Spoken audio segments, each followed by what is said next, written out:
Jadi hari ini hasil kesepakatan Mustika dulu dan kami itu dan juga pihak Puskesmas dulu, barang ini kita titipkan di Dinkes karena dianggap meresahkan masyarakat. Jadi kita amankan dulu, nanti kalau misalkan apa baru dipergunakan. Ini segera titipan.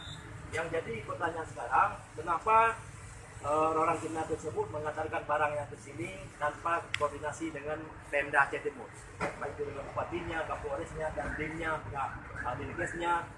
Ini boleh kita katakan mereka tidak menghargai Pemda Aceh Timur. Nah, ini satu penghinaan kalau menurut kami pelajari. Mereka datang dengan semena-mena langsung membawa barang dan dititipkan di setiap puskesmas. Dan kami hari ini lagi mengecek puskesmas mana saja yang telah dititip barang-barang ini. Nah, maka kita curiga orang-orang Cina ini mau apa? Soalnya ini kan lagi virus corona, dampak virus corona yang sangat luar biasa.